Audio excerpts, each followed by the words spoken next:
हमारा टॉपिक है सीता जी की आवाजारी। रामचंद्र जी के वनवास के वक्त। इसका हम आज खुलासा लिखेंगे। सरवर जहां आबादी। इस नज़्म में रामचंद्र जी के वनवास के लिए रवाना होते वक्त उनकी अहलिया यानी उनकी बीवी सीता जी की आवाजारी के नक्शा खींचा है। सीता जी रामचंद्र जी के सामने गिड़गिड़ाती हैं कि आप मुझे भी अपने साथ जंगल में ले चलें, मैं आपके बगैर नहीं रह सकती। अगर आपने मुझे अपने साथ ना लिया तो मेरा दिल जो शीशे की तरह नाजुक है वो टूट जाएगा। अगर आपका साथ छूट गया तो मैं इसके आपके बगैर जिंदा नहीं रह पाऊंगी।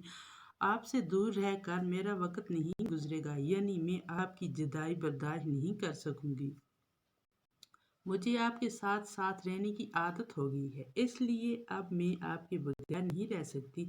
मैं आज तक सुबह शाम आपकी आंखों की पुतली की तरह आपका हिस्सा बनकर रही। मैं हमेशा आपके पहलू में आपके जिगर का सब्र वकार बनकर रही। मुझे आपका इंतज़ार करने की आदत नहीं है, क्योंकि आप आज तक कभी भी मुझसे दूर नहीं हुए।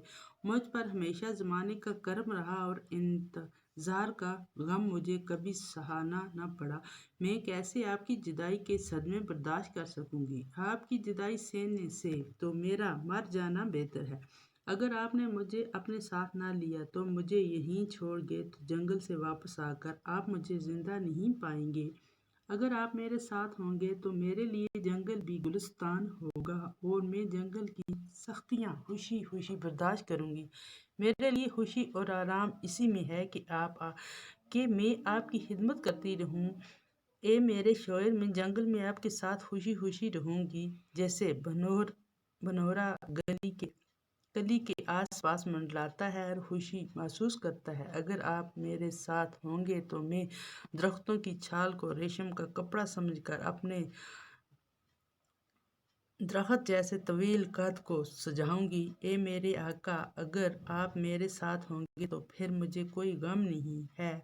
फिर तो जंगल भी मेरे लिए दुख देने वाली जगह नहीं है। मेरे लिए तो घास फूस का बना छोटा सा झोंपड़ा भी मंदिर की तरह सुकून देने वाला होगा। मेरे लिए आपके साथ जंगल में बिस्तर का काम जंगल का हरा भरा सब्जा करेगा और मुझे झूला जलाने का काम जंगल की तेज हवा करेगी। मेरे आका, मैं आपके साथ जंगल में आपकी सूरत देखकर बनबास की सभी सख्तियां और मुसीबतें भूल जाऊंगी, इसलिए मुझे अपने साथ ले चलो।